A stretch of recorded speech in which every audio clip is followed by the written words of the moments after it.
Hi, I'm David Manti, and welcome to a new episode of the Today Manufacturing Podcast. With me this week are Jeff Ranke and Anna Wells. We're the editors of Manufacturing.net and Industrial Equipment News, and we each have more than 20 years of experience covering the manufacturing industry. Every week, we take the 5 biggest stories on our websites and discuss the implications they have on the industry moving forward. Before we get started, please make sure to like, share, and subscribe to the podcast. Even giving us a simple thumbs up on YouTube will help us out a lot. If you want to email the podcast, you can reach any of us at Jeff, David, or Anna at IEN.com with email the podcast in the subject line. You could also subscribe to us on YouTube at IEN Magazine so you can get a notification whenever we go live, and then the thumbs up after that, Jeff. How you doing? Good. Yourself? I'm doing great. You know, like I said, just, a little, it's little, not tired, not sleepy, just not 100. I'm just 98 right now.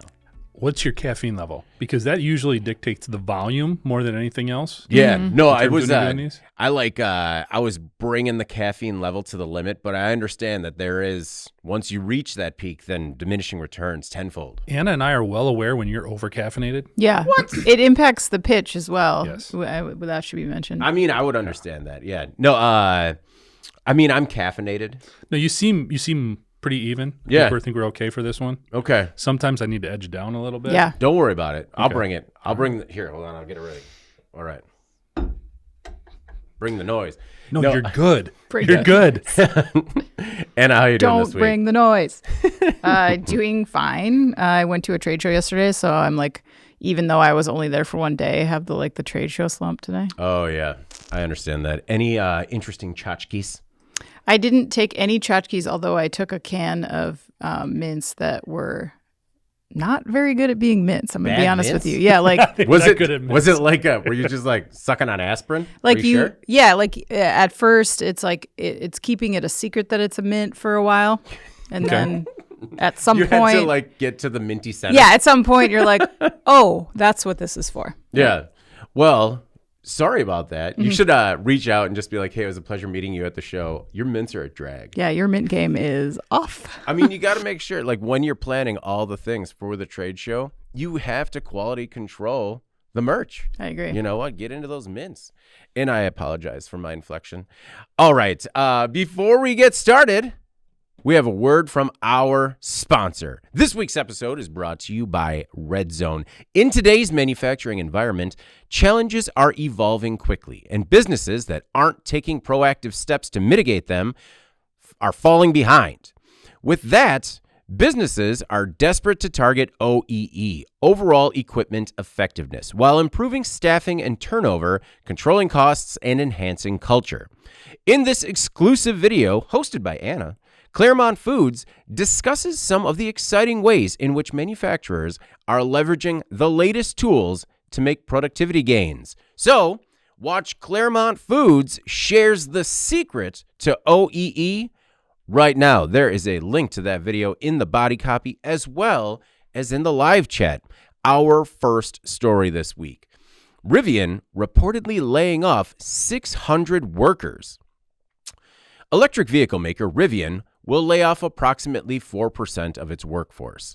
Details coming from the Wall Street Journal are scant, but the development will likely impact more than 600 employees. In September, Rivian was planning to cut about 1.5% of its workforce. Those previous layoffs hit the commercial team as the automaker worked to, quote, improve operational efficiency for its upcoming R2 model planned for launch in 2026. The new cuts follow changes to U.S. government policies that ended EV consumer tax incentives on September 30th. The move is expected to negatively impact electric vehicle sales. Still, the automaker is prepping for the R2 SUV's launch, which remains on track despite Rivian posting a net loss of nearly $1 billion in the second quarter of this year. The automaker is feeling pressure to lower costs ahead of the R2's launch. The R1S and R1T start between $70,000 and $80,000, and the R2 is supposed to come in at around $45,000. Jeff, the credit offered up to $4,000 for used vehicles, $7,500 for new vehicles. Are sales stalling just because this free money is off the table? I think it's a factor. I think it's being overplayed a little bit. I don't think it's as prominent in decision making as maybe as it's being played out here or presented in some of the conversation that's going on right now. I think there's a lot of other things that are impacting EV sales that are more prominent, or maybe there's an even field between 4 of these different factors. And I think some of the other things are, number one, whether it's Ford or GM or Rivian or Tesla, nobody is having a very good time trying to guess and forecast what EV sales are going to look like 18 months from now, 12 months from now. It's just very hard to get a handle on what consumers are going to do and how they're embracing that. I think that a lot of that depends on local dealerships. I think a lot of that depends on a lot of things that are going on, fuel prices and how they're fluctuating, tariffs and how those are impacting vehicle price points. When you look at things like electronic components, raw materials, things of all those natures, I think are coming to a point where it's impacting the actual price of the vehicle, and that's playing a much bigger part in how people are making their decisions. When you look at Rivian specifically, when you're looking at vehicles that start at $70,000, and let's be honest, that's not what you're paying. Once you actually get taxes, delivery fees, and a steering wheel, it's going to be closer to 80 grand. Yeah. So like I said, I think that's being overplayed a little bit on those tax breaks phasing out, because I don't think that goes into play as big a part of role. Yeah. There was a survey, and I understand that this is supposed to be a unbiased collective group here. The Congressional Research Service estimated that most EV tax credits recipients, they said between 67 and 77%, would have purchased an EV without the incentive. Again, it's in theory an unbiased representative here. Wait, that's what How the do they know? Congressional Research Service. They said they would have. They would have bought an EV even without the tax incentives. Oh, okay. Now, again, Yeah. there can definitely be congressional motivations driving a supposedly unbiased group. Yeah. So take that for what you want. Yeah. But it is out there. So I think a lot of these things are coming to a head when it comes to pricing, and that's where Rivian needs to get better. If they want to be competitive and they want to get a better handle on how to forecast so that they're not cutting jobs, so they're more accurate in terms of the number of vehicles they're producing, they need to get a handle on these prices. I think with the R2 coming out early next year, that's going to be a really interesting benchmark for them. It's coming in at that $45,000 mark, which is more in line with what more people are going to be looking to buy. Yeah. So it'll be interesting to see how it plays out. I mean, Rivian historically, last year, 2024, they actually sold more vehicles than they made, which is where you want to be. Yeah. Now, this year, when you drop from sales of 49 to potentially 43, that doesn't seem like a big drop, but 6,000 vehicles for somebody who's making 40,000, that's a huge percentage. Yeah. So once there's more time, I think, behind some of these sales numbers for a company like Rivian, they'll get a better handle on their costs, and hopefully this is more of a blip than an ongoing and repeatable action that they have to take. Do you think the R2 serves as like a make or break moment for Rivian? I do. I think it's going to be a huge portion for them, because when you're looking at these trucks and SUVs they've been turning out, they are more of a premium or luxury type vehicle. Yeah. I think people are not buying them based on the fact that it's something I think it's more of a cachet, more of a, hey, this is the new shiny thing. Let's try this out. Let's look at it. With a little bit more time, they'll see how it stacks up against an F-150 or an Escalade or whatever. But right now, that is the case. When you get into a more competitive field, which is what the R2, excuse me. I knew it was an F2. R2 is going to be, I think that's going to give them a much better way to forecast and much better feel for how people perceive them in the marketplace, because they're going to be going against the CRVs and the Rogues and all that type of stuff. Well, and the R2, I mean, I guess it's kind of like the early adopters for Teslas, right? Like they wanted to be seen driving a Tesla. The other thing is, I remember there was a specific episode, and I don't know if you remember this, where Jeff, you were kind of like, just like, oh, okay, we're going all in on the EVs right now. And it was just like the push with all the incentives, with all the car makers making all the investments. Like, is this kind of where you expected we would wind up? I didn't think it was going to drop off like this. I think it's been more severe. I thought the ramp up was very aggressive in terms of what everybody was forecasting, but I didn't think there would sort of be a stop or even a little bit of a backpedaling from the American consumer when it comes to EVs. That's surprising to me. Yeah. And I think that's where a lot of these car makers are being caught off guard right now. Yeah. And now a lot of people can say that the tax incentive isn't such a big issue, but I feel like it was that credit that got so many people in the door to have the initial conversation. And when you take that away, you really, kind of take that, you pull a lot of potential consumers out of the market. Yeah, I do think that as well. And, I agree with you, Jeff, that there's a lot of factors that are influencing the success or failure of this market at this time. But I do not think the significance of the specific issue of the tax credits being taken away is being overstated at this time. I mean, if you look at the numbers, and J.D. Power just released a forecast, they're predicting that EV sales in October will drop 60% over September's results. And you have to take into consideration that, the quarter leading up to that, people were rushing to buy these EVs because of the tax credit. But 43% year over year decline as well. So that's like a collective big deal, right? Yeah.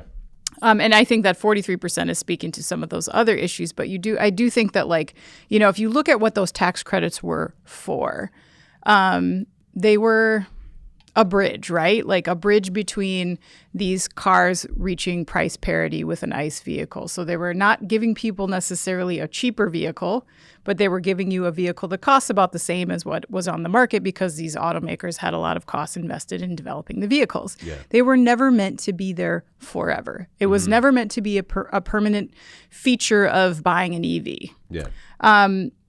However, it does mean that, for now, I do think we're going to see some decline. Yeah. And a lot of experts believe that the market itself will stabilize a little bit over time. And that's going to come down to that price parity. And as the automakers can produce these cars at scale with the technology costs already kind of baked in and start to, produce them for less money. For a company like Rivian, who targets a more premium buyer, they may be less sensitive, to be honest, to the tax credit issue. And the article points to, so these tax credits are slippery because they were changed during the Biden administration to reflect the need for the components to be produced in America.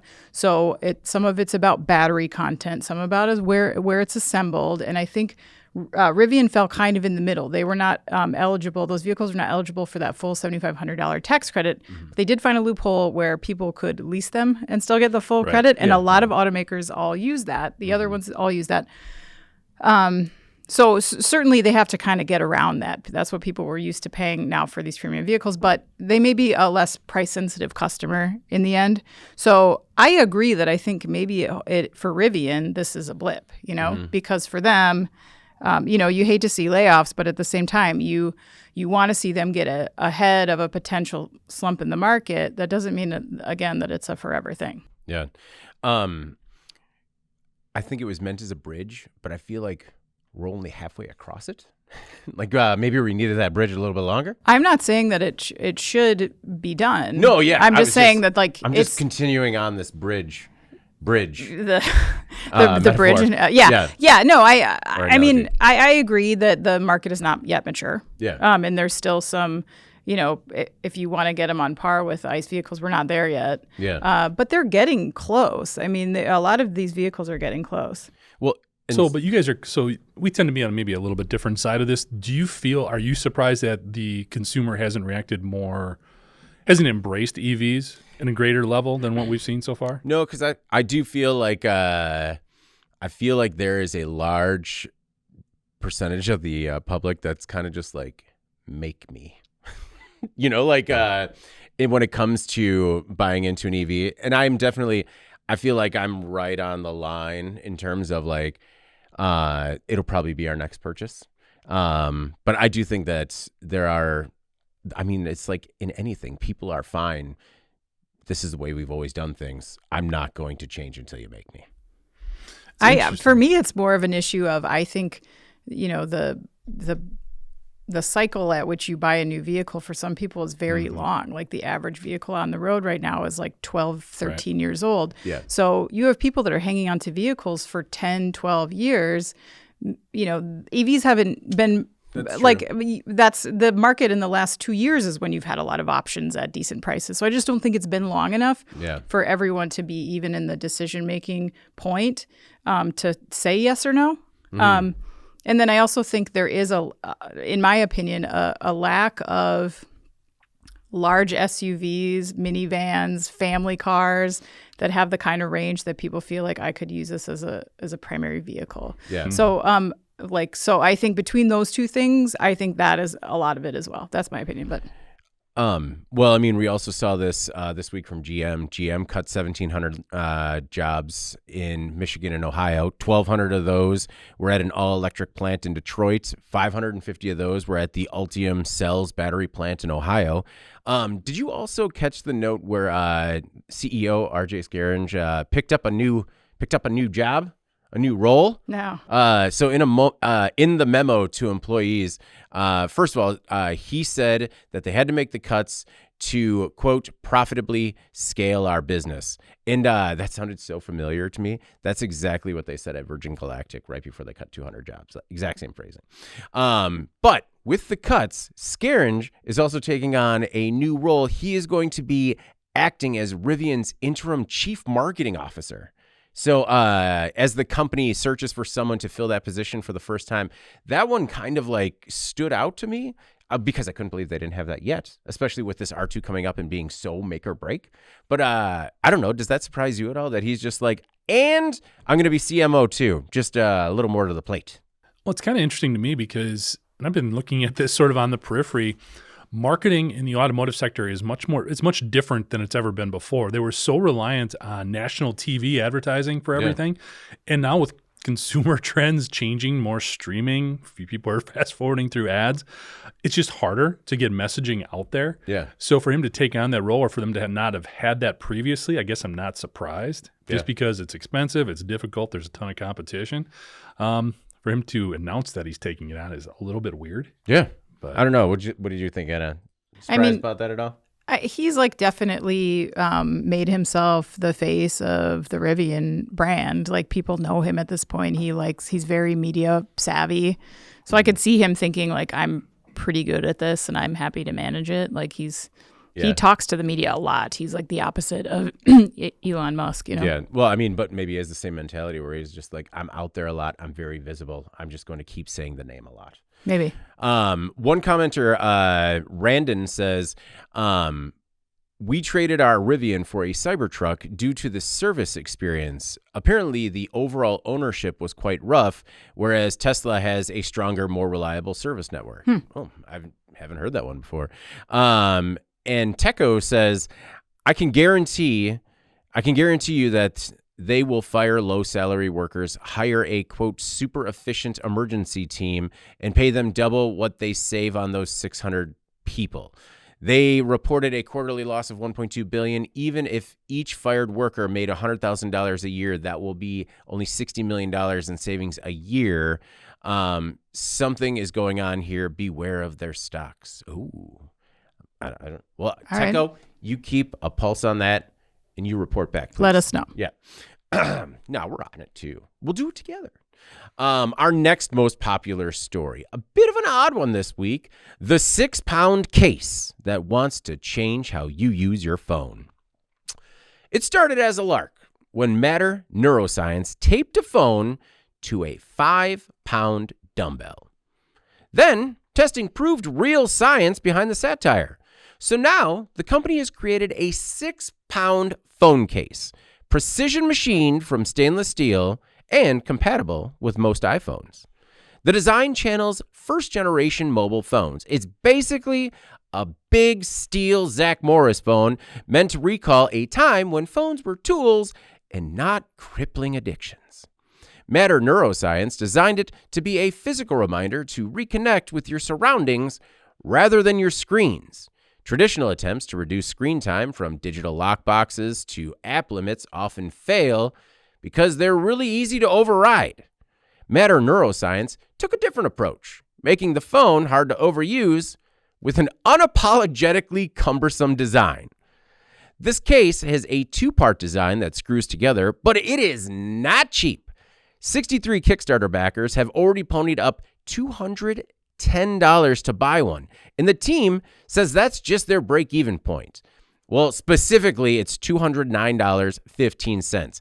About $190 goes towards these stainless steel materials, precision machining, assembly, and tariff duties before even factoring in packaging and payment fees. Jeff, the project is still about $60,000 shy of its goal of $75,000, but it has 99 backers, including one so far who has shelled out $500 for the heavier, quote, brass daddy model. Now, Matter Neuroscience is on a mission to help people reclaim their time and attention. Is this the solution? And is this merely a representation of a much larger societal problem? Ooh, that was a long sigh. So let me start by saying, you remember way back when when Sports Illustrated was a print magazine? Yeah. And they had this section called this week's signs that the apocalypse is upon us. This week's sign of the apocalypse? Yes. Yeah. That's what this reminded me of. Oh, yeah? I mean, and I don't have any, Matter Neuroscience, what they created here, it's actually pretty cool. And if you want to be nostalgic and go back to the brick or something like that to carry it around, but for the fact that we have to have this, or the fact that 99 people have pointed up and said, yeah, I need this for these reasons, is just kind of mind-blowing to me. Yeah. Just put your phone down. It grinds your gears. It's so hard. What is the deal there? Yeah. I don't, this does not resonate. Yeah. I don't understand. I grew up with three, now young people, not teenagers anymore. Yeah. And they scrolled and used their phones as much as anybody. But when somebody said, hey, put that down and get out here, or go outside when they were younger, or whatever the case is, it wasn't that hard. Yeah. I don't get this. If you want to stop looking at your phone, stop looking at your phone. I mean, but you can't, that's why it's an addiction, right? That's the traditional answer to anyone with an addiction. And it's cell phone addiction is real. It is, the kids are out of the house, but the dad sigh still in the lungs. I don't know. I don't get it. Yeah. This one, I just don't understand why you need to put a 6-pound block on something. It is, I'm not tracking you. Just take the stuff off your phone. I am hoping that a lot of those backers are more people that are embracing the novelty of it rather than requiring a fix. I'm 1,000% okay with that. But that's not what the Kickstarter video was showcasing. The Kickstarter's this is just an epidemic. We've got this huge concerning issue. This is the only way that this helped me solve my problem. I mean, it is they specifically say it sounds dumb, but we think it's actually a solution to phone addiction, and it's still sort of dumb. It is. Yeah. And, we have No Shave November and we have Dry January. Maybe we try No Phone February, just to try and give people one big reset every year. Yeah, I think the point is no one would do no phone in February. Well, it's, we're working on it, Dry January is hard for many. It is, yes. All of it's hard. And my first reaction was the same as you, Jeff, that obviously if your addiction is this bad that you have to attach a brick to your phone so it won't fit in your pocket, that does not... that you can't physically hold it for very long. Yeah, because gives you a wrist injury. Yeah. Seems like it's not getting at the root cause. But I try to look at it another way, I guess. If you... you see people in society having to almost retrain their brain in extreme cases to solve the problem that they have. We've seen it with people who have their jaws wired shut so they can stick to a liquid diet, or people who have their stomach modified so they don't eat as much because nothing else has worked for them and they're like, I am going to die. I even saw the story once online about a man who fashioned almost like a cage-like mask around his face so he would be forced to quit smoking because he could not figure out another way to do it. Whoa. Yeah, I know. Intense, yeah. So I think it made me think no matter how distasteful we find it that people have this lack of self-control. But that is addiction. If it's helpful, yes. Yeah. If it's helpful for some people, then maybe it's worth making. And if there's in fact a market for it, then who are we to say whether it should exist or not? Yeah. In support of that, I think if you look at what Matter Neuroscience does, this really kind of fits into their wheelhouse. The company's stated goal on their website is advancing human happiness for our collective good. Mm-hmm. And I think there are many people out there who would say that their cell phone is a deterrent for them when it comes to a want to be more present in their daily lives or with their family or be more mindful of their surroundings, get out into nature, whatever that is. And so if it helps with this purpose of like not mindlessly scrolling your phone, and this is the way you are able to change that habit, because you wouldn't need to use it forever, but maybe if like a month or two of it gets you out of the habit, then maybe that does some long-term good for you. But I'm just saying that like there are other industries that exist solely for this purpose, to like extreme change, forcing you to do it. That's the only way to do it. No, I mean, weight loss is a multi-billion-dollar industry for a reason, right? Like, I mean, and when we come to mental health and cell phone addiction, or is it just phone addiction now? Like, am I dating myself with the cell phone? But I mean, like, sure, like in the grand scheme of an emerging market, sure, this is more shake weight than Bowflex or whatever. It's more of the novelty. But I do think it is a symptom of a real problem. Like, and I mean, a lot of things, even reading their Kickstarter page, even if they don't get people to buy it, like if they just get people to read the Kickstarter page that says simple things like real life is better.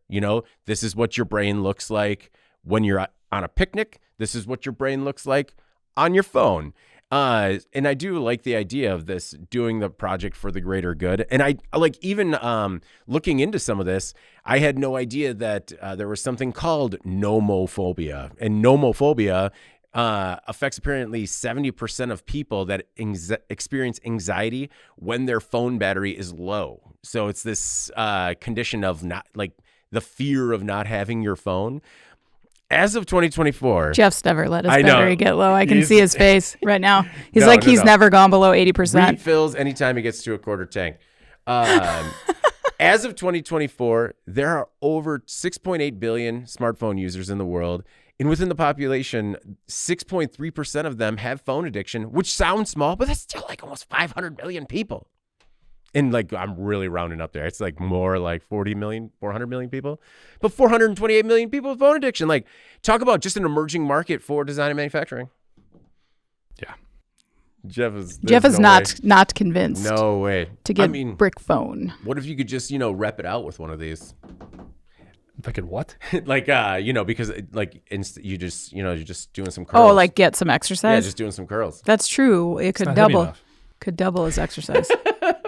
Did you guys see the prototype though? Yes. I mean, it's what I like is they're also so blatantly clear about like, hey, we were joking around. Yeah. And then it turned out like this is like could really be a thing. And it's, I don't know. I like how I think they do a really good job of threading that needle. And I'm glad that they evolved the design a touch between just like, oh no, we got the solution for you. Take your phone away, duct tape it to like a 5-pound weight and just give it back. Like, you'll be fine now. Yeah. Not a problem. Yeah. I get it, Jeff. I get it. But it's, with any addiction, that's the problem, right? A doctor comes to you and says like, if you don't stop this, you're going to die. And then people still can't stop. Like, this will take us down a different type of conversation that. Yep. I understand. I understand. It's just like brain death instead of health death. Okay. Well, our, next most popular story, definitely greater good. Why you just saw the world's largest playable gaming screen carried by a helicopter in Miami. And if you didn't, here's what it's about. Hella D is a division of Remarkable Media Group and a pioneer of aerial digital billboards. Last week, the company announced a partnership with Xbox to promote Ninja Gaiden 4. A descendant of the NES, originally released in 1988. The NES version originally released in 1988. For the stunt, professional gamer Emmanuel Master Rodriguez played Ninja Gaiden 4 on a giant screen suspended from a helicopter while flying above Miami in a different helicopter. # super necessary. According to Guinness World Records, the gimmick was the world's largest playable gaming screen, a 26-foot screen carried by a helicopter. Sorry, the official record is the world's largest playable gaming screen carried by a helicopter. Because when you start looking up the world's largest gaming screens, they are comically large. And all at some sort of esports event. Hella-D specializes in aerial digital media and hopes to redefine out-of-home advertising. The company combined advanced aviation engineering with the world's brightest LED display systems and used sports broadcasting technology to stream the live gameplay. The display spans more than 400 square feet and shines at 8,000 nits. That's about 27,400 lumens. Hella-D hopes the stunt will redefine how brands capture attention in today's crowded media landscape. The company's patented carbon fiber display systems do comply with FAA regulations and typically fly in large metropolitan areas. Jeff, given the opportunity, what game would you play on a 26-foot screen while flying in a helicopter? Well, I'm super lame when it comes to this. I'm not big on new video games. That's why I go to the vintage arcade and have a Nintendo Entertainment System at home. So it would probably be like Tecmo Bowl with the 1989 Green Bay Packers or something. Oh, that'd be great. Just like, like, oh man, if they were broadcasting the audio too, just like, pew, pew. No, I'm down. Something like that. Yeah. Maybe Galaga. I understand. I'm just, the games that, like, I remember Ninja Gaiden, but not this version. No. This one. It looks intense. I could not follow. Like just I don't know how many kills you have to show in a video game pro mode in order to get people to buy in, but woof. Overall, I mean, this is incredibly innovative, very creative. I mean, I give the Hella-D a hell of credit. That was pretty awesome. He did his right there. Yeah, how could you not? So very cool in that respect. I mean, great publicity. They sold $6.1 million worth of downloads on this game within 10 days. Wow. So it was successful. Yeah. It worked. It's interesting. You know, when you look at all these new sort of approaches to marketing and advertising, we're exposed to them all the time. We're getting pitches on different things we can do. So you always appreciate it when somebody can come up with something new. And that's what this is. So you respect it there. There's some research out there that says, especially people who scroll a lot socially can be exposed to up like 10,000 ads a day. I mean, kind of going back to our previous story about too much time on the phone and all that. So it just makes you wonder, what's our breaking point? At what point, you know, even something like this, does this become too intrusive if it becomes too much? Yeah. You know, one of the reasons, and I know I talk about this a lot, but going up to northern Wisconsin is I love the quiet. To get away. It's just so quiet. Yeah. And at night, it's super dark. And I love the fact that you just feel like you're finally away from all that. At what point will we sort of societally just get too overblown to the point where we're ignoring even stuff like this? Yeah. There's just so much more going on. So on one hand, I appreciate and applaud their approach. On the other point, it's, man, we're really raising the bar. Like, how much higher are we going to go? We're going to start selling sky space or something? I don't know. I mean, I think so. Like, and I mean, talking about the endless scroll and stuff like that, I mean, you know, they used known casino technology to help program like the interface of phones to make them more addictive. So like and I want to make sure and give full credit to producer Eric, because you know the nature of our business is that every day in the newsroom is what's in the news, what are we covering, what can we find, and he brought this one home. So like all props to producer Eric, just being like, hey, I heard that they're playing video games from helicopters on a super big screen, and I'm like, send it over. Yeah, 100%. And a couple of things. One, like, at what point will Guinness finally say enough already? Because it's just like the most niche, like the world's biggest this done here this way on in a Tuesday, these temperatures in the evening. Yeah, and I mean, I think it's stories like this that honestly have the ability to both inspire awe and also kind of sometimes make me want to further unplug. You know, it's just like, well, we ran out of space on the ground. Yep. And in your hand. So you can't even look at the sun. The sun will soon be blotted out by aerial advertising. Just like a giant Amazon smile logo. Oh my God, Amazon's going to brand the sun. It's the whole reason for Blue Origin. Yep. You know what's crazy? That is not crazy.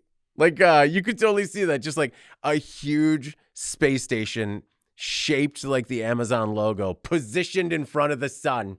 So whenever you look at it, you just see that little smile. Oh, God, it's going to happen. Anna?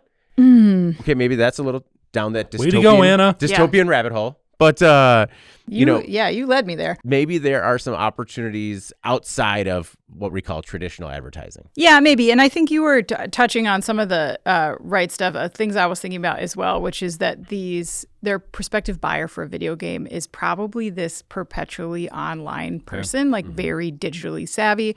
At what point do digital ads become white noise for this person? Yeah. I think like they're already there. I mean, I know we're on our computers all day long. I ignore so much stuff, I don't even see You it. don't see it. Yeah. So once it becomes white noise for them, you do have to kind of up the ante. And I think that's what they did here. Something super out of the ordinary. Maybe it could double as a viral moment and you can catch them that way. So kind of fun to observe, even from somebody who is certainly not the target buyer for this product.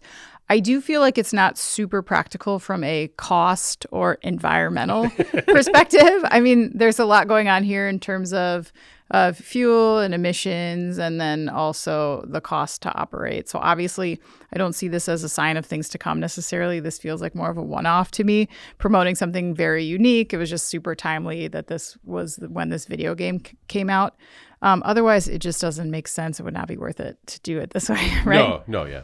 And I think that's the reason we actually don't see airplanes carrying banners around either, because it's also very expensive to do that. No, I thought I was kind of joking about that in the story where it's like, you know, up until now, it was basically a crop duster with a banner. Yeah. And so like they didn't have to go far to really knock it out of the park in revolutionary new aerial advertising. That's true. That's how you get in the Guinness Book of World Records. You find something that nobody does anymore and you do it slightly differently. And then, well, is it so because we're all so plugged in, endlessly scrolling, and our attention is harder than ever to grab, is like the new guerrilla marketing just blatantly right in your face?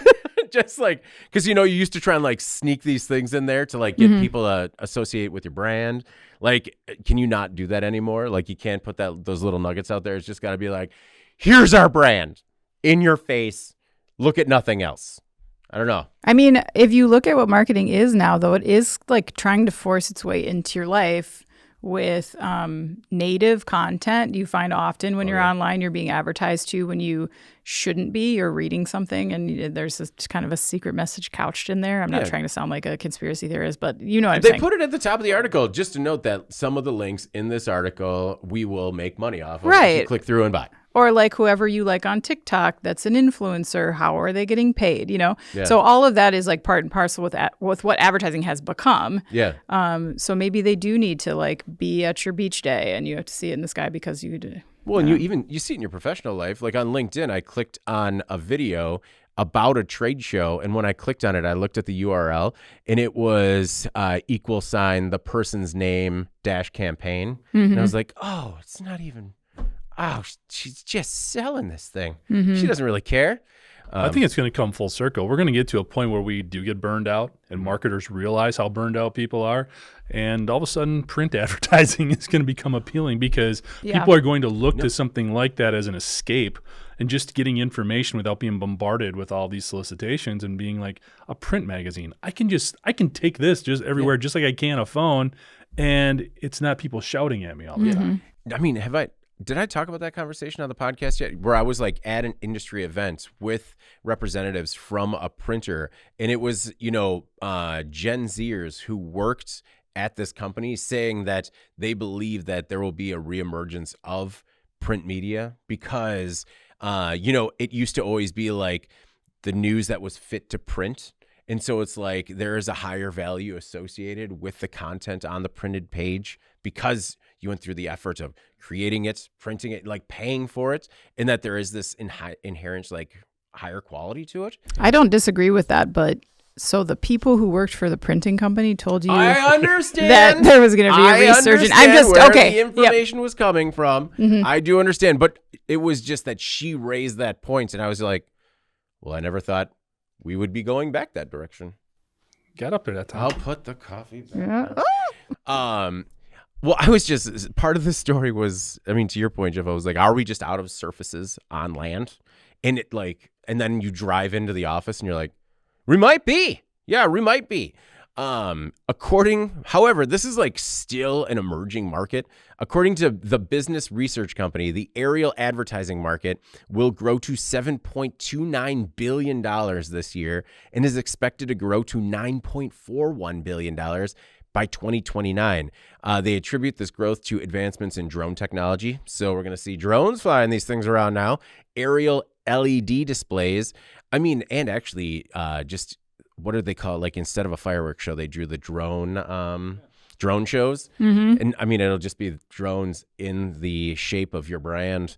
And interactive aerial advertising. One of the things they said pushing this, Anna, actually was the growth in building these materials out of sustainable materials. Well, that's good. So I was just like, oh, hey, that's Yeah. not bad, because you think it seems so disposable. Well, I think a drone light show on 4th of July is more environmentally sustainable than fireworks.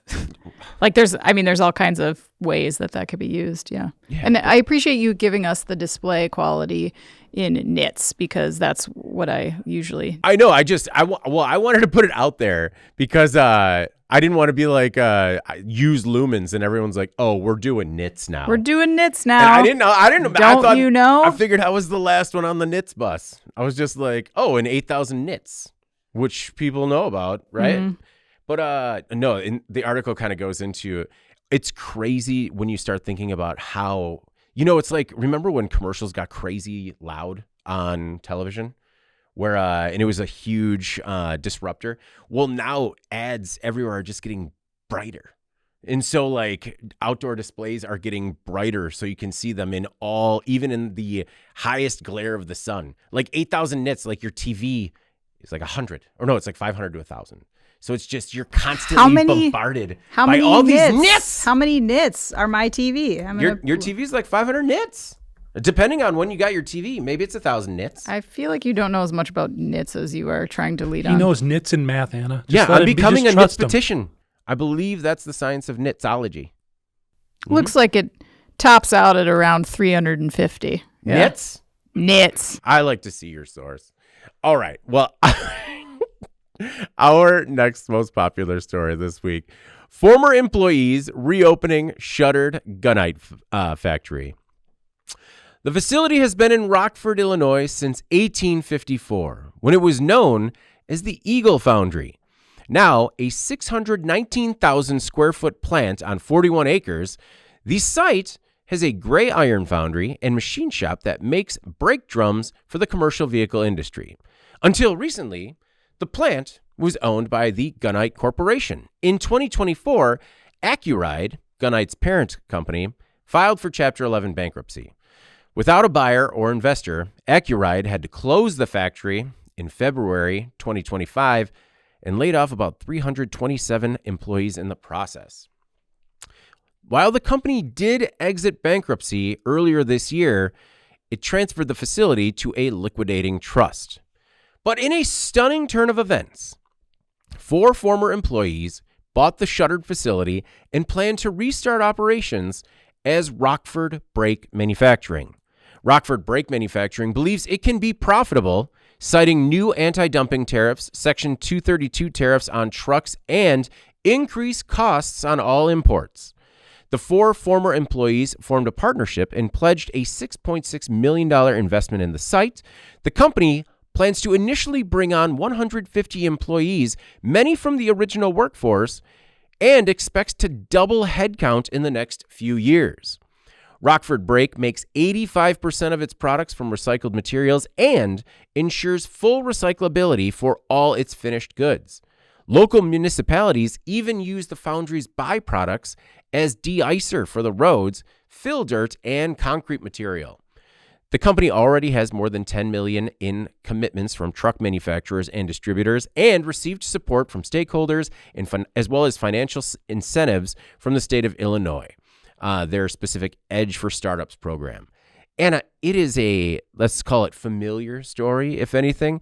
Perhaps it's also a reminder to upper management to sometimes listen to employees with boots on the ground, because when you're asking how we could run this thing a little bit better, maybe they know.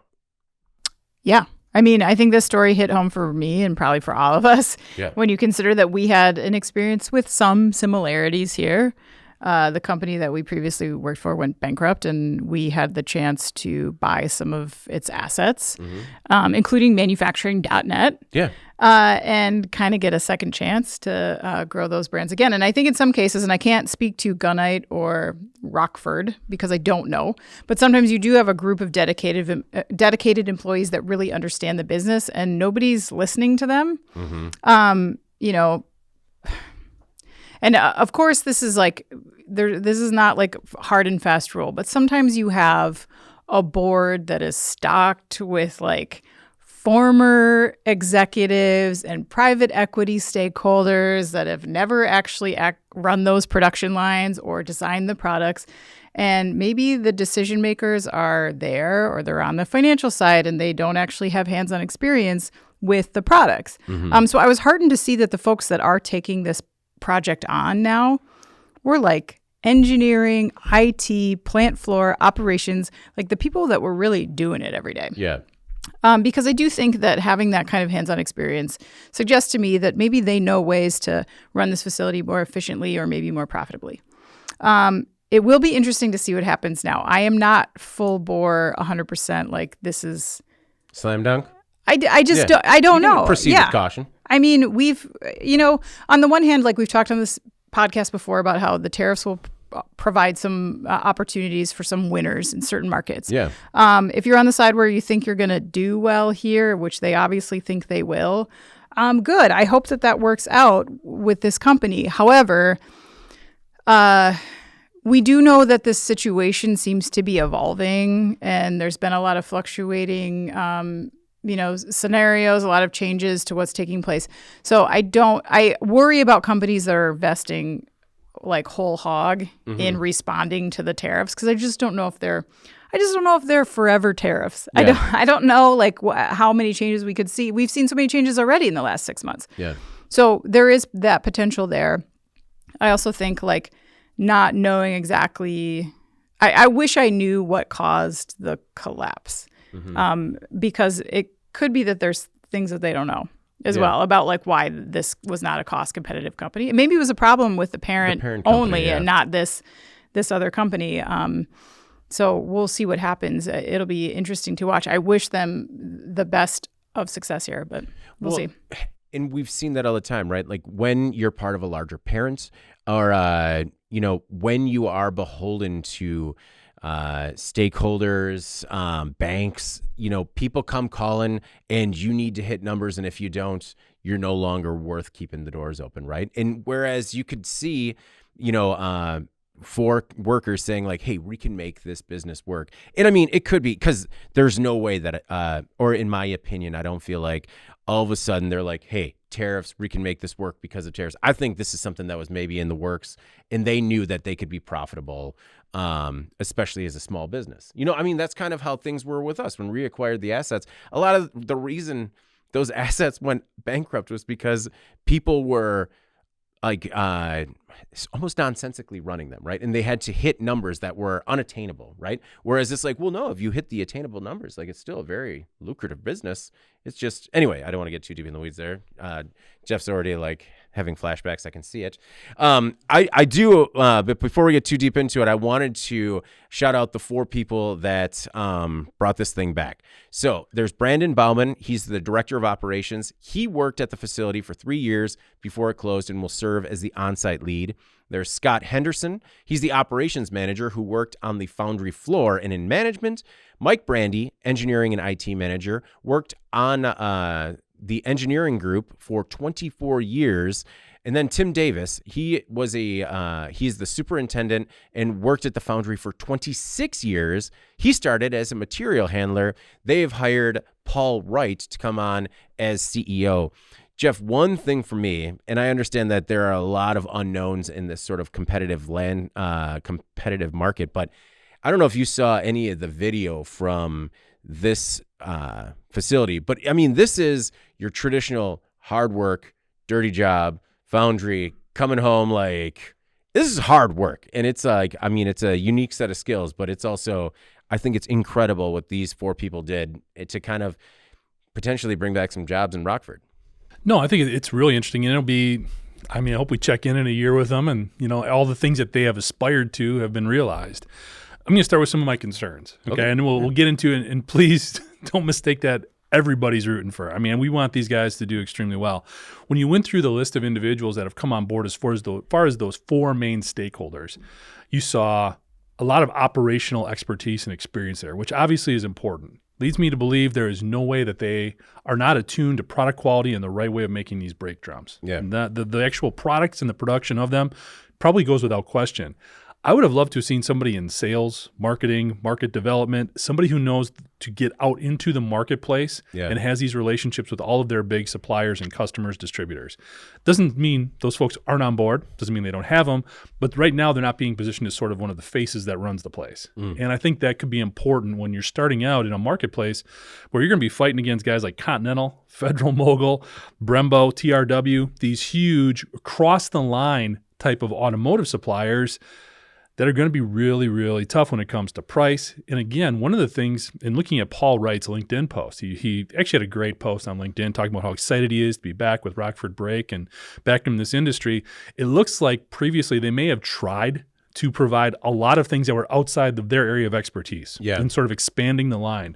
So they've streamlined that to come into, this is what we do. We're focused on brake drums. We're going to do it better than anybody else. Work with us. It's a great model to approach, but again, I think there's going to be challenges in going against some of these 800-pound gorillas in this marketplace. Yeah. That said, what they have working for them is this expertise. Yeah. And they also have a lot of other things. When you look at the types of materials that they're going to need, it's domestically sourced, most of it. They may have a little trouble maybe with some aluminum or some other composite materials, but for the most part, what they need is that iron, which is available here. So that works for them. I think also when you look at some of the dumping that was going on within that marketplace from China and Turkey and other places, where just trying to basically flood the market with low-cost, potentially lower quality products, that has been addressed with some of the tariff dynamics. Yeah. We've always been at times very critical of these tariffs, but this is an instance where this could help U.S. manufacturing a great deal in these situations. So there's a lot of positive stuff here in Rockford Brake's behind them in terms of gathering momentum. And I hope it works out. Well, but don't you think, like you mentioned some of the behemoths, like they already have $10 million in commitments from distributors and car makers. I mean, they can be smaller and compete, don't you think? Well, a lot of times, though, being smaller means you need to charge a little bit more for those products. Yeah. Okay. So that can be tough. Again, it'll depend on how it scales. They know it. That's why I would have said somebody who is a name would be recognized from a market development perspective. I think I would have felt better about seeing as far as part of that initial group that was restarting the company. But I mean, that is a really good point about how when we talk about tariffs, like being more scalpel than hammer, this is potentially a really good fit for that. Absolutely. All right. Our most popular story this week. Up to 28,000 pounds of explosives detonated in deadly factory accident in Tennessee. On Friday, October 10th, 2025, an explosion at an Accurate Energetic Systems plant in Tennessee claimed the lives of 16 people. We talked about it on the podcast. Severely injuring several others and causing significant damage to the facilities. AES makes explosive products sold to the defense and commercial markets. According to the U.S. Chemical Safety Board, the Bureau of Alcohol, Tobacco, Firearms, and Explosives, or ATF, has estimated that between 24,000 to 28,000 pounds of explosives were detonated in the blast. Preliminary findings from the ATF have concluded that the explosion originated in an area where mixed explosive materials were heated in production kettles. The ATF said the initial blast triggered other volatile materials on the same floor to explode. The CSB is now deploying an investigation team to the site. Access was previously restricted as the ATF analyzed the debris field and removed undetonated explosives and other hazardous materials from the site. The CSB is an independent, non-regulatory federal agency that investigates incidents and hazards that result in or may result in the catastrophic release of extremely hazardous substances. The CSB doesn't issue citations or fines, but instead makes safety recommendations to companies, industry organizations, labor groups, and regulatory agencies like OSHA and the EPA. Anna, when you were looking at this story, this update, I guess I was surprised with the level of detail that was provided in terms of what they've already found out at the site. But, given this company's history, given the markets that it was serving, maybe there was an opportunity for a little bit more oversight. I certainly suspect that. I think the more we learn about this incident, it seems the more we realize how much we still don't know about what took place there. I think while it's absolutely astonishing that there was 28,000 pounds of explosives involved in this incident, for me, it begs the question of why. Yeah. Were they improperly stored in areas where they were close enough to where these production kettles were being used and set off this chain reaction? That sounds like a worst case scenario, but I don't understand why it was all that close together. Right. And if so, like, how long had it been that way, and why hadn't it been caught in previous inspections? And I think when you look at this application, like, this is a Department of Defense contract. It is something that requires a rigorous attention to detail. We know that TNT is, we've seen factory explosions all across the world. And when you look at this company's history, they've had other explosions. They've had other issues where they were accused of, having some issues with PPE and having some, residue in brake areas for employees where it was a safety hazard, things like that. When you have those hazards documented in the past, to me, it seems like if you are getting a contract from the Department of Defense, maybe there's a role that DOD needs to be playing in maybe teaming up with OSHA or this CSB agency and doing more frequent on-site reviews of how these operate. Because it's not just from a standpoint of safety, because obviously that's very important, and this was a hugely tragic accident that took place, but also the supply chain for the Department of Defense, right? So, what happens now? They presumably need all this stuff. Yeah. And this is this facility is done. Yeah. So, I feel like it's a justifiable added expense to be looking at, because we have covered protecting the supply chain. It's protecting the supply chain. And how many stories have we covered where Department of Defense contracts are fraudulent, or they're buying stuff from a Russian who's shipping it in from China, from it just putting new stickers on it. Yeah. Just seems like maybe this isn't stuff we should be doing over email, or maybe we need a little bit more oversight, acting in a way that is, on the surface, maybe you're just preventing downtime, you're preventing accidents, but it maybe could have made a difference here, I guess, if we had some of every 6 months there's somebody there taking a look at the operation and making sure, hey, if unfortunately if this flammable production process were to kick up, then all of your stock over here could get swept up in it, and that's what it sounds like happened. But no, I do think that there were also a bunch of red flags. Additional reporting has uncovered a number of employees who did try to speak up about some of the safety warnings that weren't heeded. And it's absolutely tragic what has happened to that entire community. And you're right. The more we learn about this, the more it kind of every layer that we uncover, it's so surprising. Jeff, Anna's talking about how it might serve the DOD to maybe combine with an agency like the CSB to make things a little bit safer or more reliable in the supply chain. But it sounds like the CSB might not be around that much longer. Well, it's ironic when you look at all the interconnected elements of this story. Yeah. Because right now the government's shut down, right? Yeah. Can't agree on the budget. Part of this budget eliminates the Chemical Safety Board. Okay, yeah. That's something that President Trump has been after since his first term. He feels there's redundancies between OSHA and some other NTSB, all those other types of folks, EPA. So he's trying to shut them down. But now we've got a Department of War supplier. It's no longer the Department of Defense. Sorry, yes. Department of War supplier. And we want to know what happened here with a key supplier for them with an agency that's going to supposedly be shut down in 2 months. Yeah.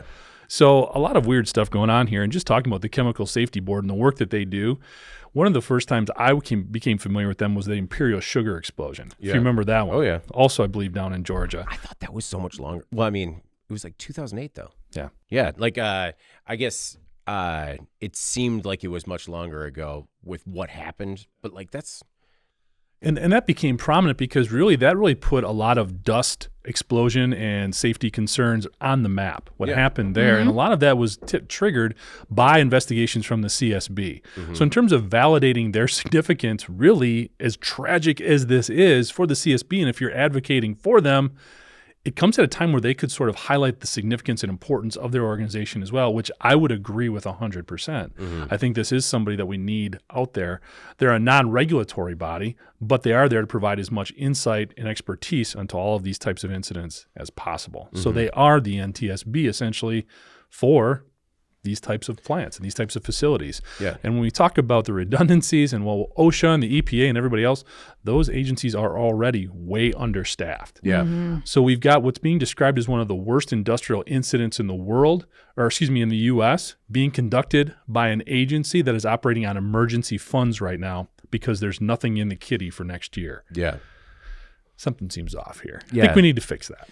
Well, and I mean, I think there's a reality with when it's OSHA, when it's the EPA, there's like an immediate sort of pushback Shields or up. an apprehension. Yeah. Whereas it seems like there's more of a collaborative approach with the CSB. It's like, hey, we're just trying to learn here. We're just trying to learn and go forward. And it seems like they have, they've been in constant contact with AES. It sounded like AES and the ATF, everyone was working together to try and figure out what was going on. And I mean, I just don't know that necessarily happens if it's an OSHA investigator or EPA. Fair point. I don't know. I think, but yes, like we have covered it so many times on the podcast that we don't have enough safety investigators, personnel, period. And so in terms of places that we could be investing, I think that is one that many people should be able to agree that we need. All right. Well, before we get into, in case you missed it, the story is not as popular on the website, but still stand to make a big impact on the industry going forward. We have another word from our sponsor, Red Zone. This week's episode is brought to you by Red Zone. In today's manufacturing environment, challenges are evolving quickly, and businesses that aren't taking proactive steps to mitigate them risk falling behind. With that, businesses are desperate to target OEE, overall equipment effectiveness, while improving staffing and turnover, controlling costs, and enhancing culture.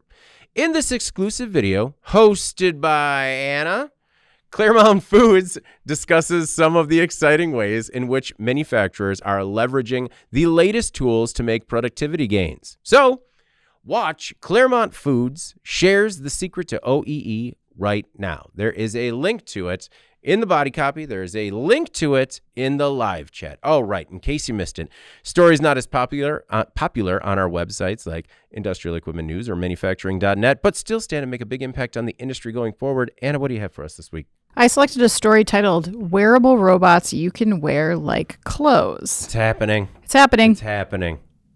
But I see your face right now, Jeff, and I just want you to put a pin in that and listen to what the article talks about, because it's really interesting. So the commercialization of clothing type wearable robots has taken a significant step forward, according to this article, with the development of equipment that can continuously and automatically weave ultra thin shape memory alloy coil yarn, which is thinner than a human hair.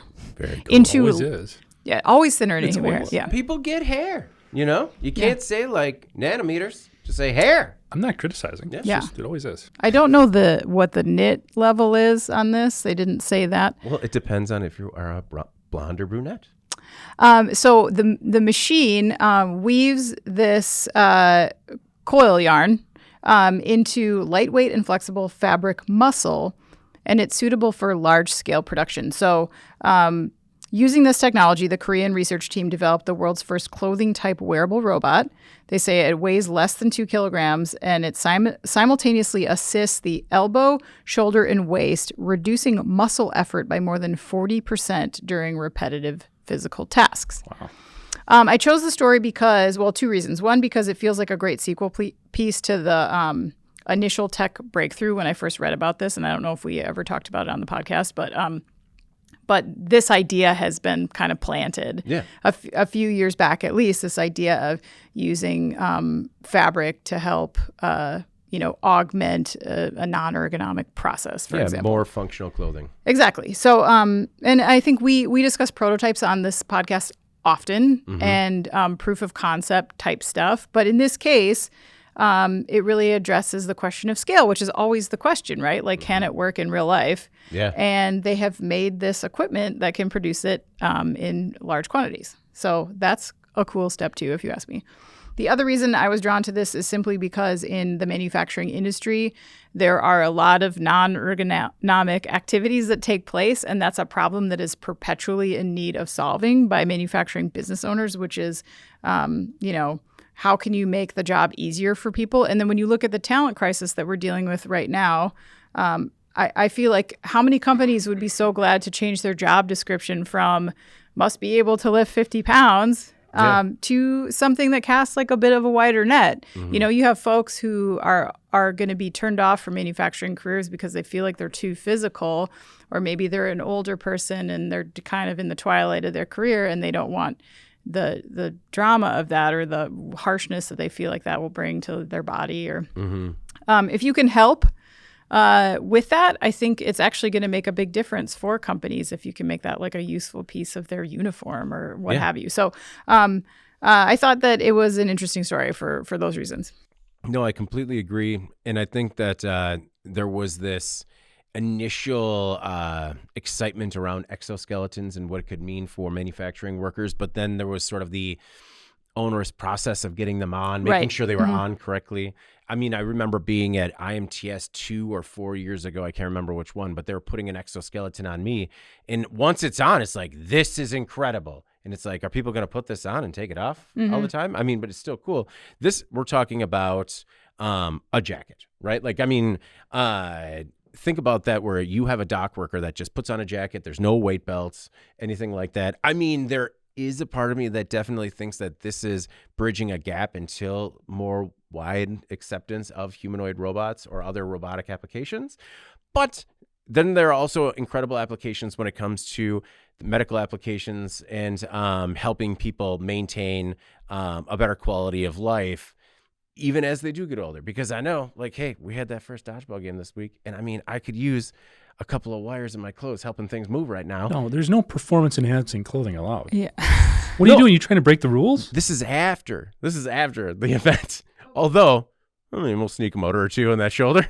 Okay, so look at it in a different way, though. Like, I feel like other consumer applications for this that a humanoid robot would not be appropriate for, like people who are aging and living in their home, and like, how long can we live here? Because my wife can't get me out of the bathtub if I get stuck or whatever. Like there's all kinds of reasons that you could use this. So sorry, that's what I was saying. Like in terms of like maybe not in the facility, but definitely at home. Like, whereas, and then I tried to like very sillily like equate that with some make sort it all of about you. Yeah, that's why we're here, Jeff. Okay. But I mean, I completely agree because we've all seen our grandparents and parents and ourselves lose certain abilities, and if they could put on their cardigan. And the cardigan not only has pockets that they can tuck their hands into neatly when they're angry, but it also helps them lift their Amazon boxes off the stoop. I think it really could help a lot of people. Jeff, what are your thoughts? Because I care about what other people think and their experiences as well. No, first person I thought was my daughter. She's got a connective tissue disorder. Mm-hmm. So anything in her joints, when it comes to moving her elbows, fingers, hips, knees, anything, is more difficult for her body to do. So something like this could be a huge medical remedy for at least providing greater assistance there, and for all the stuff you guys were talking about too. Yeah, and I mean, isn't the big part of this making it more manufacturable? Right, Anna? So that's what it's about. That they can make it. They can make these at scale now, which is amazing. So that's incredible. Jeff, what's your In Case You Missed It this week? So I picked, love that ag tech story. Oh, whenever yeah. I get the chance. So I picked one that said agricultural drones are taking off globally, saving farmers time and money.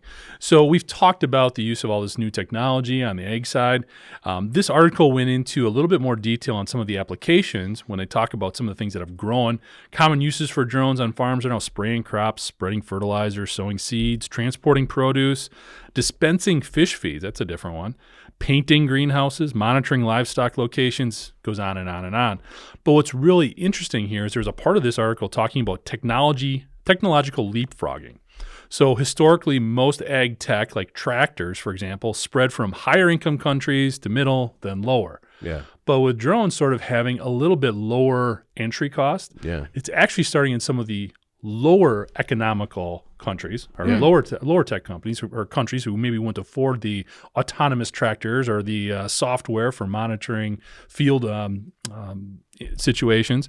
It's basically gone the other way. So you're seeing a lot of things in Asia, Latin America have actually been using drones longer and progressing with them more quickly than larger farms, say, here in the U.S. Yeah. Now, it's starting to even out a little bit because there are more applications and some of those initial entry barriers have come down in terms of cost. Yeah. So it's getting further, it's being embraced by more and more farms all the time. It's letting the smaller farms do more with less money. They can make these types of investments and reap the benefits because it's quicker, saves them time. And part of it is, and the article touches on this, potentially also eliminating the number of people you need working on a farm. Yeah. Good and bad there, because you've also got a lot of kids who grow up on farms. I know I grew up in this type of community. They didn't want to farm. They had farmed enough by the time they were 20 and they wanted to get off, but the parents were still at an age where they wanted to run the business and keep farming. This type of technology allows them to do that without necessarily having to hire a bunch of new hands. So, but it also cuts into that workforce. So it's a bit of a trade-off there. But overall, when we talk about the death of the small family farm, especially here in Wisconsin, this is something that could help perpetuate, help save that type of legacy. Well, and I mean, Bill Gates came out with a piece this week about how farming is changing because of the changing climate conditions around the world, and how there will need to be, farms will need to adjust to having times where you can't have workers in the field because it's going to be too dangerous. And this is a perfect application where, you have the drones out. And I do really like the idea because we have seen drones kind of democratize a lot of different industries because they are cheaper. And I never really thought specifically about these applications. Specifically, what are they feeding fish on? Fish farms? Is that what you're saying? Yeah. I mean, but it just makes sense. That's got to be the simplest thing to program. Like, go to this location, drop this, come back, pick one up, and drop. And they're this. getting bigger. They can handle larger payloads, so saving more time, more energy. There's environmental benefits because you're not burning gas. Those fish farms are already so creepy with like the big tanks full of fish, and then just to like see like the swarm of drones dropping like pellets in.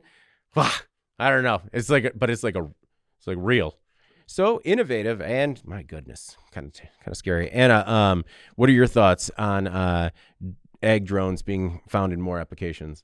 I mean, two things. One, obviously we've heard a lot about how farming has been particularly sensitive to, like, at least in the U.S., to some of the immigration policy that's taking place now. So I do think that there's a challenge there in terms of like how many workers are available to do these jobs. We know that.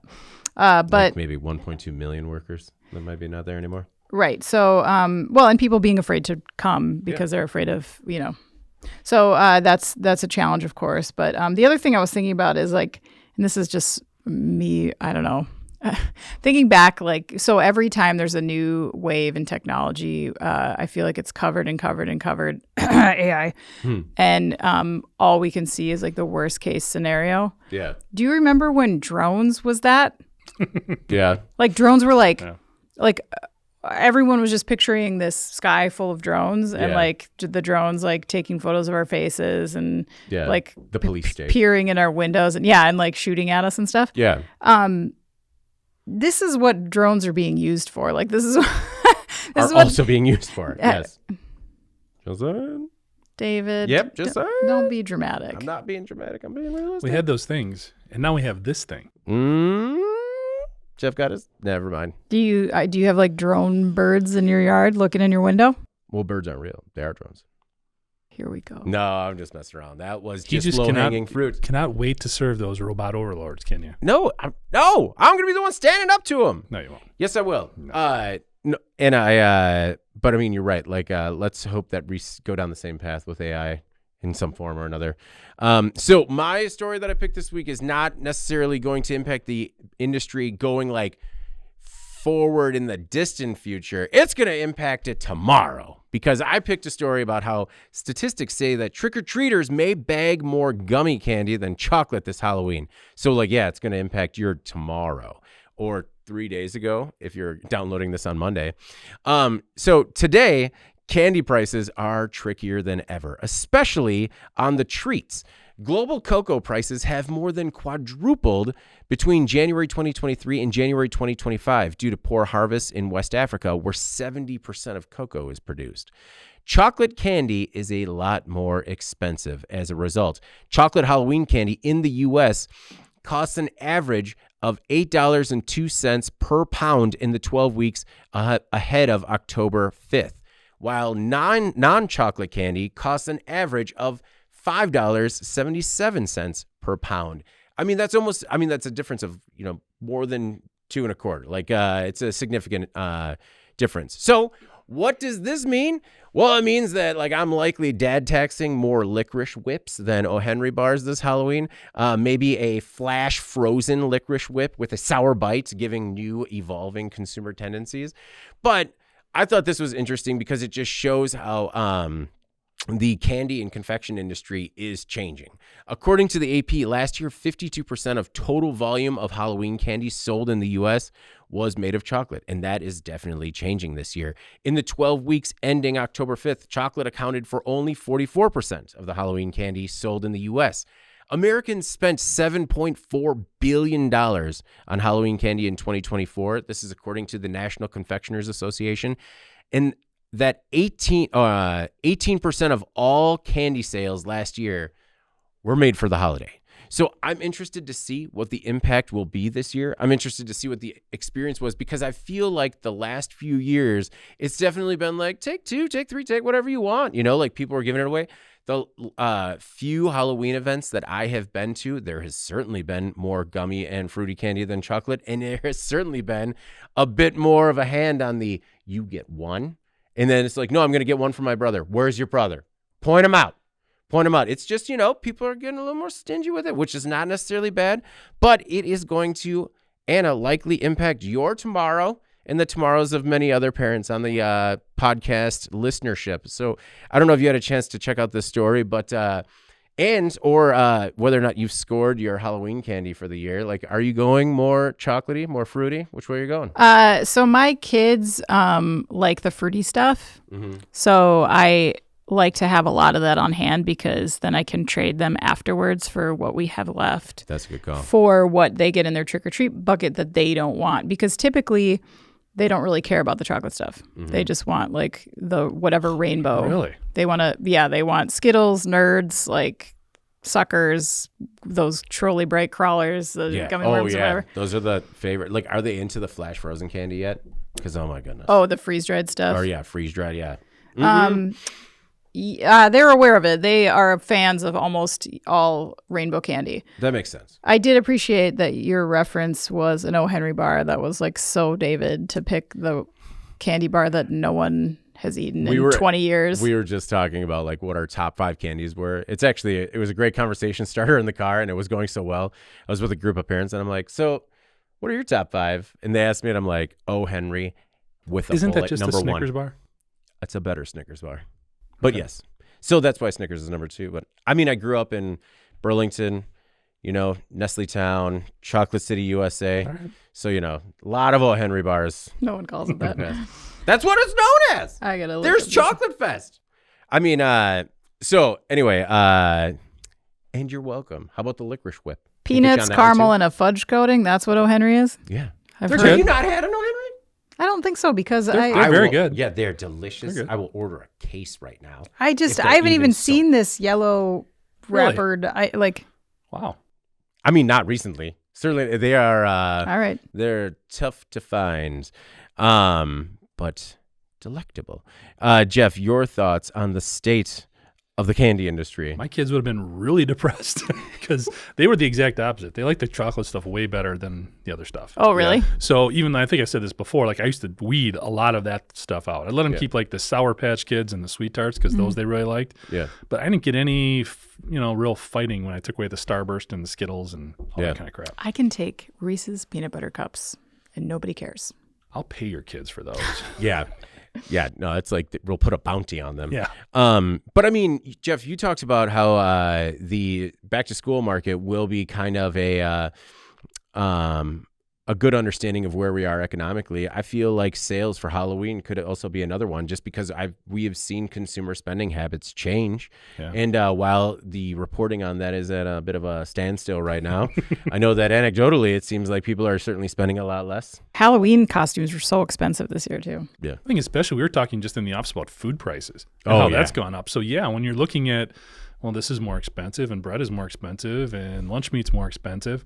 Yeah, saving a couple bucks on Halloween candy, yeah, I think that'll definitely play into people's purchasing decisions because after a while, you just get tired of constantly paying more Yeah. for everything. Getting gouged. You look for a solution to ease off on that a little bit. Yes. That's why generics are going better, and that's why I could definitely see this coming to fruition. That is why I have not purchased my Halloween candy yet. I am hoping to score some stuff that has been clearanced out, hopefully this evening, maybe tomorrow morning.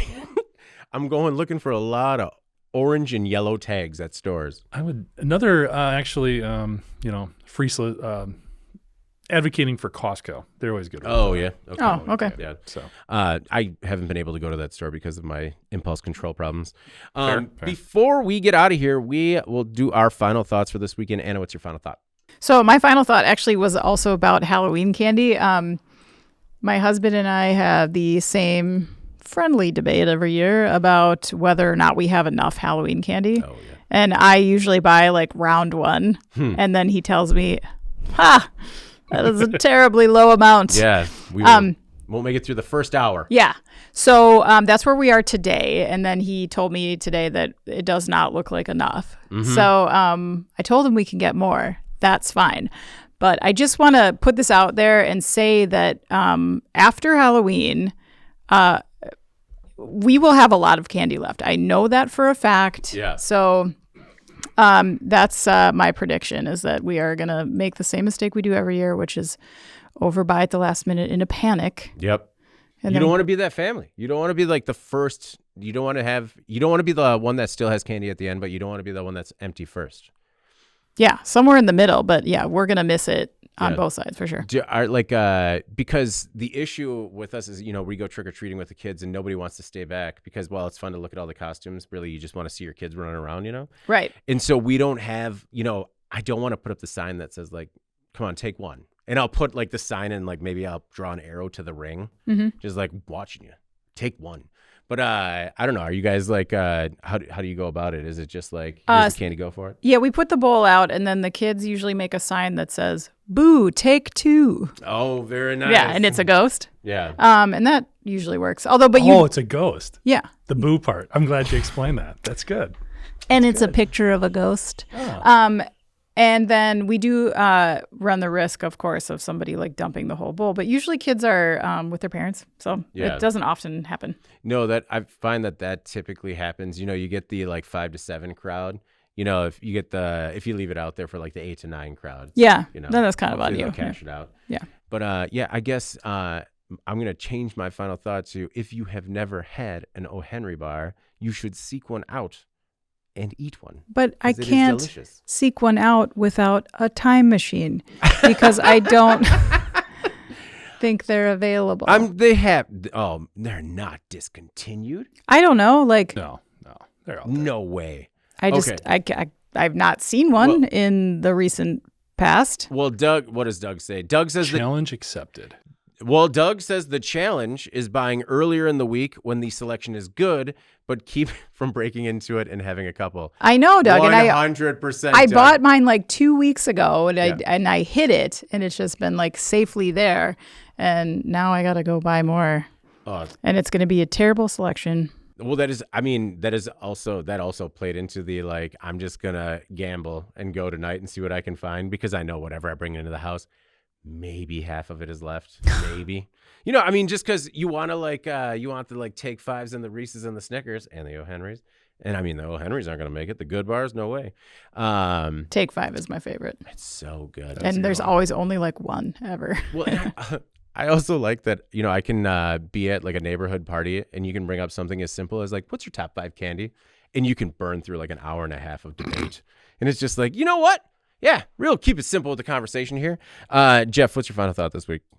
So final thought, I had a couple things sort of converge here, a couple different ideas. First of all, I got a email from Colin, one of our watchers, listeners of the podcast, and he shared with me a quote from Ralph Waldo Emerson. He said, the law of nature is, do the thing, and you shall have the power. But they who do not the thing have not the power. So he thought it was sort of building on the thing that leads to the thing. That's amazing, yeah. Deal. So very interesting perspective there. And it actually came up against, I'm finishing this book. I told you guys about this. Now, I never thought I would read a Rachel Maddow book. Okay, Yeah. Different philosophies on a lot of things, but she wrote a book. You're not alone. Like things I would bet on. Yeah. But got this book from my sister-in-law called Prequel. It's called Prequel, An American Fight Against Fascism. And basically it is talking about the things that were going on in the U.S. pre-World War II, how there was a lot of German sympathizers. And Germany was playing on this and sort of had this whole propaganda campaign, and it went into congressional offices and all over the place. But at each time when any of these groups started gaining ground, there was always one person. Yeah.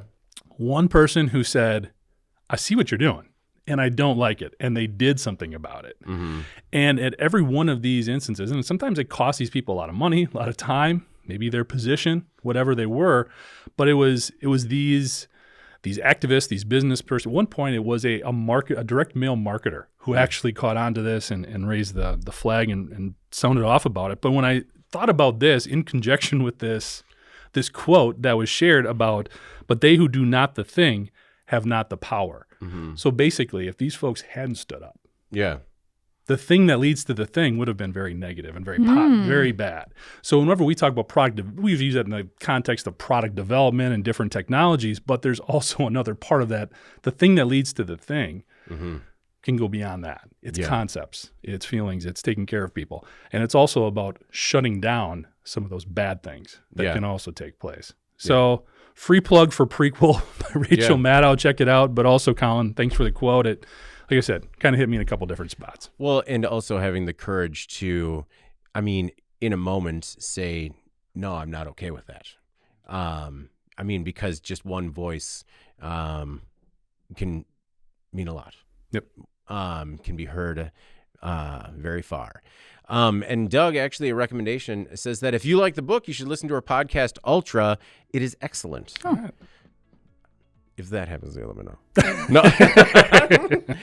All right. Well, before we get out of here, please make sure to like, share, and subscribe to the podcast. You can also help us out a lot by leaving the podcast a positive review on whatever platform you use. If you want to email the podcast, you can reach any of us at Jeff, David, or Anna at in.com with email the podcast in the subject line.